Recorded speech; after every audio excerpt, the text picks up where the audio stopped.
In this tutorial, I'm going to cover exporting textures from Substance 3D Painter. In order to do this, I'm going to go from kind of some fairly basic foundational stuff, work our way to slightly more advanced stuff so you can understand the kind of the whole picture, and hence the term over-explaining. I tend to go into this amount of detail because there's plenty of videos out there that just blast through a topic super fast at a very high level and get you the gist of it. Those are terrific, and I use them all the time. Sometimes, though, we have gaps in our foundational knowledge that helps to kind of get that information filled in so we know what we're doing. Like, oh, that's why that button's there, why I need to think of it this way. So no further ado, let's move on. So in this character here, I have a bunch of different texture sets, these parts that I've broken him into. As you can see, each one has their own UV space.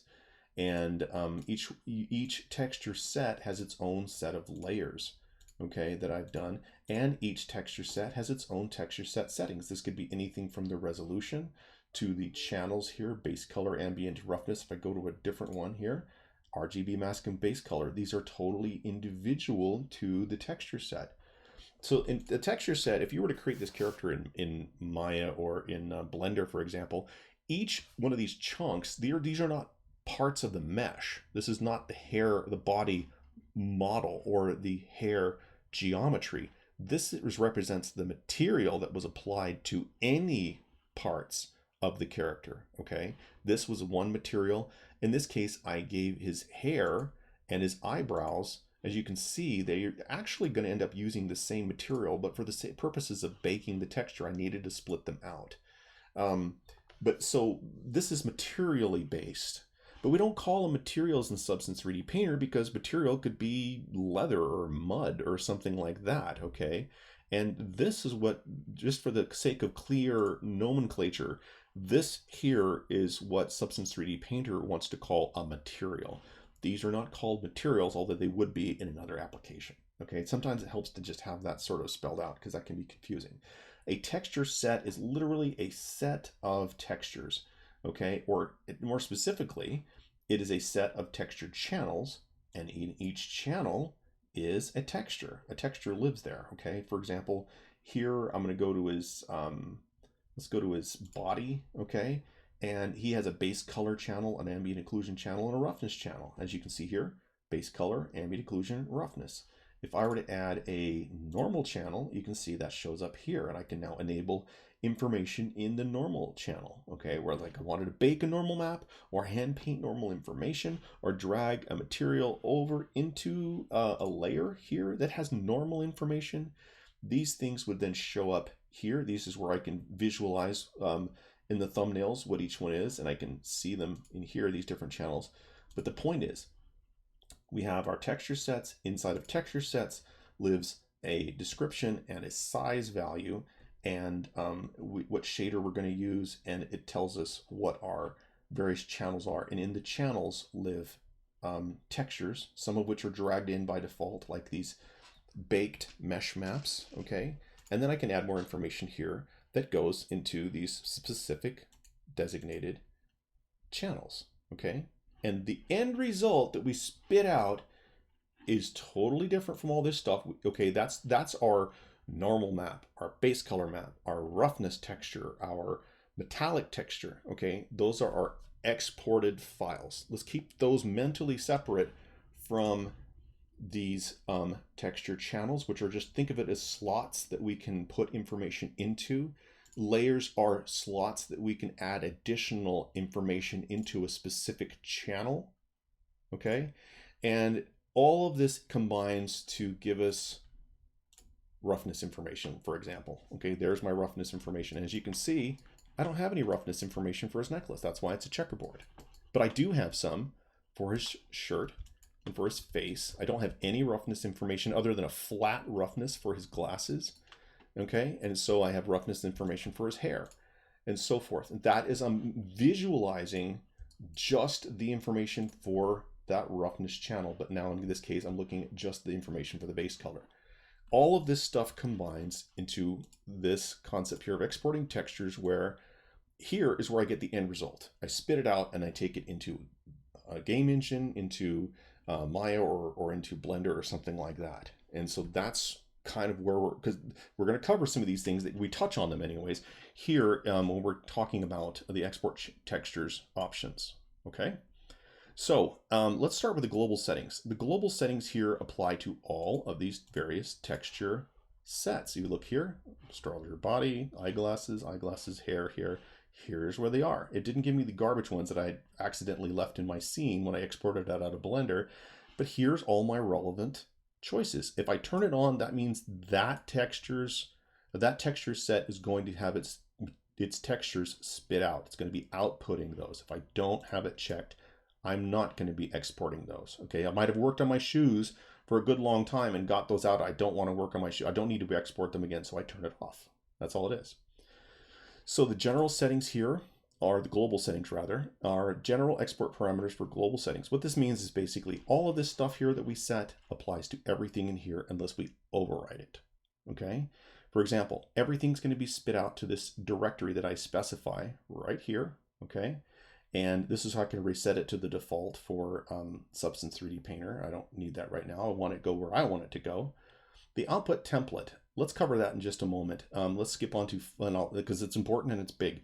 The file type is just like you would expect. Bitmap, JPEG, JNUG, whatever that is. Okay, I have no clue what a JNUG is. And so there's your file format. And whatever these file format you choose determines what options you have available for color depth, like 8-bit color, 16-bit color, or 8 bits plus dithering. What's dithering, you ask? Dithering is where you, well, let's start with 16-bit. 16-bit colors has vastly more data allocated in an image in order to give us gazillions of gorgeous, lovely, creamy, buttery, delicious color variation, okay? When you truncate essentially all that information down to an 8-bit RGBA kind of a situation, you can very often have these artifacts, this banding that can occur, not always, but sometimes. Dithering is a solution to 8-bit banding problems by introducing noise to try to break up that banding and make it look at least a little bit smoother, not as awful. You're still not going to get this glorious result here. Okay, and if I'm not mistaken, Substance 3D Painter lets you work in a 16-bit environment, although it outputs either 16, or, whatever you designate here globally. Okay, this is what the output's going to be. So your results can vary depending on what you have this set. Don't just assume that you need dithering just because it sounds like it's a better option. First, to see if your end result in Unreal, in Blender, in Maya, or whatever results in some ugly artifacting, and then consider possibly using dithering to get rid of it. Handy little thing to tuck away in the back of your brain for later. Okay, the size. Now, typically, when we were looking at this, at the texture set size, the size that I want my body textures to be, okay, and there could be a number of them. In this case, 1, 2, 3, 4 possible or more. In this case, I set my size here. Let's go in the body texture. Look here, and I have just the most basic. This is a cartoon character, so I don't need a whole lot of detail. Look at his freckles here. If you zoom in, if I change this to 128 resolution, they're gone. And then I have this weird blurring kind of errors going on here. Well, what's going on there? If I take it up a little bit, I'm starting to see just the vaguest details and so on. And if I get a little higher, it's barely showing up. So this is my working resolution, okay, that is inside the scene. It's not upsampling my information. Instead, Substance 3D Painter has memorized where I have used brush strokes or stamps or whatever, or painted in a mask. Okay, it knows where I put those things, and so it doesn't increase the resolution like some kind of programmatically kind of thing. It just already has the highest possible resolution because it applies, essentially, I think what it does is it applies my brush strokes again, but now with more access to more pixels that it can cram into there and give more detail. That's probably a really terrible explanation, but that's my understanding, okay, my limited understanding here. The higher you set this, the more your working resolution is going to be, but the slower your program's going to be, okay? It's going to tax more resources and stuff, all right? That is independent from the export texture's resolution, size. If I have it set to the default based on each texture set's size, hello, right here, okay? So if I export this, the body is going to be at 4096, but my hair is still set to 2048. Don't believe me? There it is, right there, okay? You can see that it changes. So if I change this, you will see the export size change. Now, if I want to, I can change globally every single material, every single texture that spits out. I can make it all 8192. Don't know why you'd want that, but that's what you can do. Or you can make it smaller, whatever. The padding. To explain what padding is, just a moment. Padding is like so. I have this texture here from the Adobe website, and in this texture you can see it has individual UV islands, okay? And it has this crisp edge into the edge of the UV islands, all right? And then there's a gray background. It could be any color, really. Now, if you didn't have padding, some really bad things start to happen. Open a new one. There we go. If I don't create padding, padding basically is taking just the pixel on the edge of this UV island and smearing it out, stretching it out. And what that does is it creates something like this. Oh, let me see here. Sorry about that. Okay, there we go. No, stop trying to click on everything. That's not it. Hold on. There we go. All right. This is padding here, where it takes this is the boundary of the UV island, and it stretches it out until it collides with something else or to a number of pixels that I specify. That allows me to, when I'm moving farther and farther away in a 3D environment, such as a game engine or something, the game engine, in order to conserve texture memory, it can't just cram 2048 or 4096 textures into your face for every polygon that's in the scene for a guy who's on a hill or a mountain a mile away. What happens is it bitmaps. It reduces the texture size smaller and smaller and smaller by quarters. It cuts it in quarters, until finally this gray background is getting smushed together with this boundary pixel, resulting in nightmare problems with seams, okay, bad things. The padding effectively reduces this effect by stretching that edge pixel out, and it makes it not have these ugly seams. That's what padding is all about, okay? Because you're going to run into that in this industry, and it's good to know what that means. So padding, basically what you want to do is have it to dilation infinite, and diffusion, I think, just sort of blends sort of in a brushy, kind of a smooth sort of way between them, rather than having them abruptly slam into each other where the padding extends out from each island. If you were to pick one of these ones though, and you were to change the number of pixels that it spreads, you can do that by doing this, okay? Don't pick it and then go up to here, just pick it to infinite, and what that'll do is it'll dilate it out until it slams into the adjacent islands pixels. Don't ask me what these are. You could hit me with a sack of doorknobs and I'm still not going to tell you, because I haven't ever researched it, other than I think USD is a file format. Okay, there's people who know about it. I don't. So there is the global settings. You can override these settings in any one of these texture sets that I have in my list here that I have enabled by changing a different output template, which I'm going to go over next, a different file format, a different bit depth for a particular thing. If I want, like, for example, he has a helmet, and there's a lot of banding going on in the helmet, well, I can use dithering on just the helmet's textures, okay? So that's what that does. Same with the size, same with the padding. And the output maps is where I actually have these specific textures. For example, let's say I just have a roughness texture that I want to dither. Boom, there you go. You've got it, okay? You don't have to do that. These are optional overrides for whatever the global setting is. Pretty cool. Set it globally, adjust it locally. There you go. That's your settings for all this first tab here, all right? Now, the output templates. This can be a little daunting when you see this. It looks like yet another, 3D, content application thingy that's overwhelming almost on purpose, all right? Don't be scared of it. It's your friend. These are just rules. You're actually the one in control here. You are establishing a set of rules telling you what textures you want, how you want them combined, what format you want them to be in, bit depth, and other information. So you're setting up rules, or you're using rules that somebody else, like the Unity, or let's see, where Unreal Engine packed, okay, information here. These are just templates so I can spit out stuff that suits my needs. I created a basic character thing here. I needed base color to be exported, and I needed it to have this file structure here.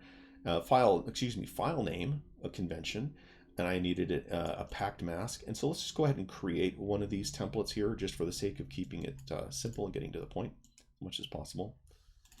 All right, basic export, whatever, good enough. Okay, I just created it by hitting the plus button up here. What kind of a thing do I want? What kind of an output texture do I want? I want, first of all, a red, green, blue, an RGB. You can click on it and split it to make it look like one of these. Same thing, okay?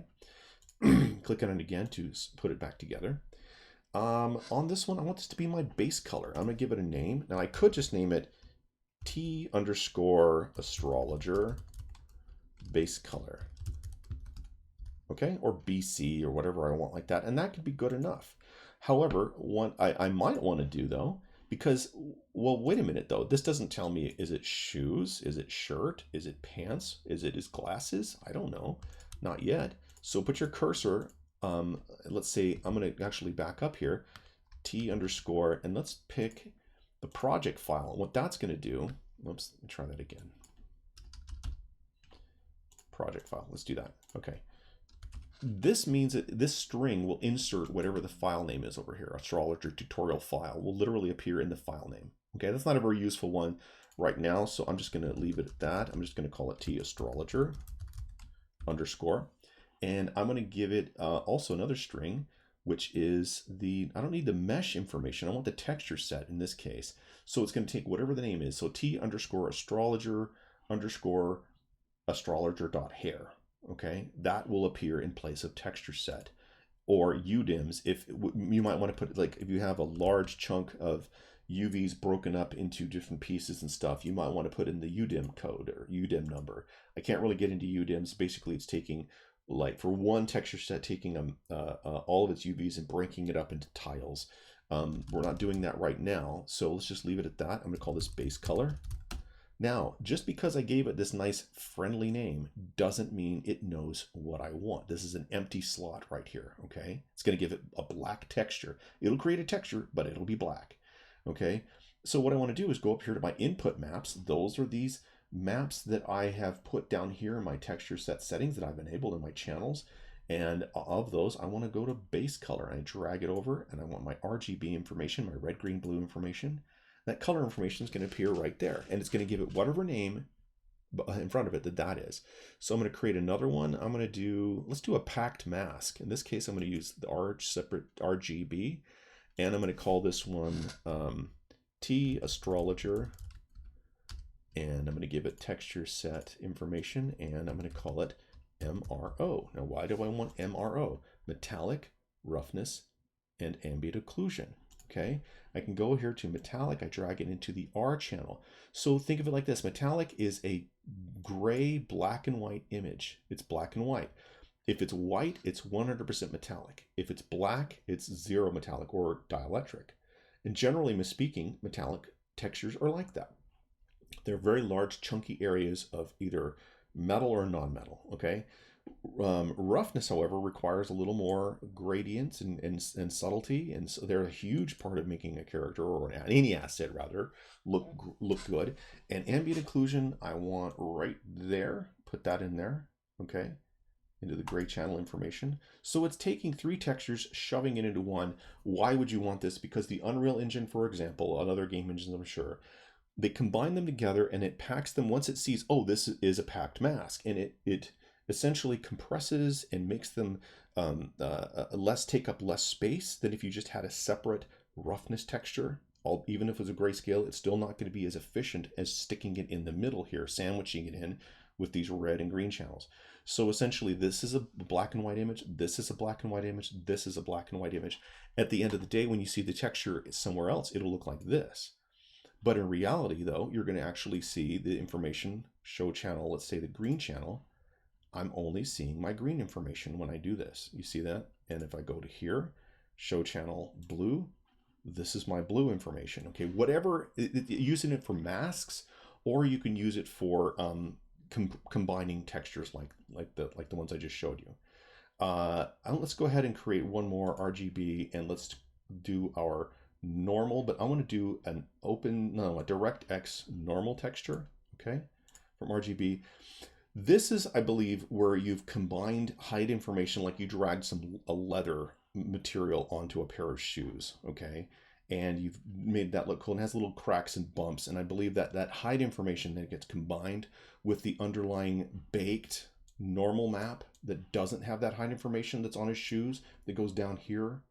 Down here, I can't roll down and see it. But anyways, the baked normal texture plus any height information is going to be this normal DirectX or normal OpenGL.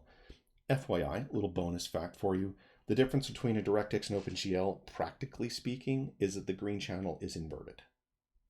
Just so you know, okay? To my knowledge, there may be other little differences, but that's the main thing that I've learned, is that some want to read it with a OpenGL format and some need a DirectX format. So let's go ahead and keep going. T_astrologer. And texture set information and normal. There we are. And again, I need this W basic export. Now that's great, but I don't have it set to that right now. And for my template, what template do I want? I want to go down to the very bottom, basic export. There it is. And if I then click on one of these things, I have exactly T_astrologer, texture set base color, texture set MRO, and then normal, okay? That is just exactly what I created here. If I would, create an output map that ends in schmoopy-doop, I would see such and such and such underscore schmoopy-doop here, okay? That's how that works. This is here because these are here, all right? Now these are set. I don't want to change any of these settings here. The body, I don't need it to be 4096. I'm going to change this. Actually, yeah, I'm going to change that to a 2048. And hair is set to its default size and export. Look at that, isn't that lovely? And it exported it. I go to my open output directory, and hopefully I will see them here. Okay, and let's go to details and organize it by date. There we go. And here is his hair base color. And as you can see, it has gone beyond the islands of the UV islands and smeared those pixels out to where it's looking, great and everything. Now here's the MRO. This is combining my let's see here, show channel. If I were to look at the red, it's black because that's my metallic. I don't have any metal in his head, or in his hair rather. Okay. And if I were to go to the show channel, I want to see the green information. This is his roughness. MRO. R is the roughness. And if I were to go to here, click over here and go to show channel the blue, this is my ambient occlusion. You can clearly see that's ambient occlusion information, all right? So there's that, and I can go to, there's his hair. Let's look at his body. This is his base color for his body. His base color for his normal map. I didn't have any actual information for his normal map. I believe his shirt does. Other things do. Let me see if his normal map is on his hair. Hair base color. Hair. Where is it? Hair normal. There it is. Okay. I guess I don't have any information in there right now at the moment. I didn't have anything baked. So there's my output exported textures rather. And I would highly suggest saving the settings and stuff. So anytime you need to change your template, you can either edit it here, you can copy it and create a new one, or go to one that's already been made. And these input maps here are going to be the ones generally found in your channels list. The mesh maps are the textures that you bake from a high poly to a low poly. They're not going to have all that height information that came from, say, dragging like a stamp onto the character, or dragging a cracked marble onto a tabletop or something like that. You created, or you used from in here. That combined height information, you want to use this normal, not up here. This is just the default mesh map, the default baked ambient occlusion, the default baked thickness. You can spit these out by creating, like, let's see if I wanted just ambient occlusion, the baked ambient occlusion unmodified, I would drag it from here. If I do any modifications to my ambient occlusion, I want to drag it from here. Okay, that's the difference. They're different they're different sources, and so if you modify, add things to a baked mesh map, don't go grabbing it from here, grab it from down here or over here. All right, I think that I covered that. And if I got anything wrong, you guys just leave me some comments and stuff, let me know, see what I can do to try to get it right in the future and everything. I hope this is of some help to you guys, and I hope that I've over explained in a good way and that giving you more thorough information. Let me know in your comments and if you have any questions. And otherwise, I will see you guys in the next one. Have a great day.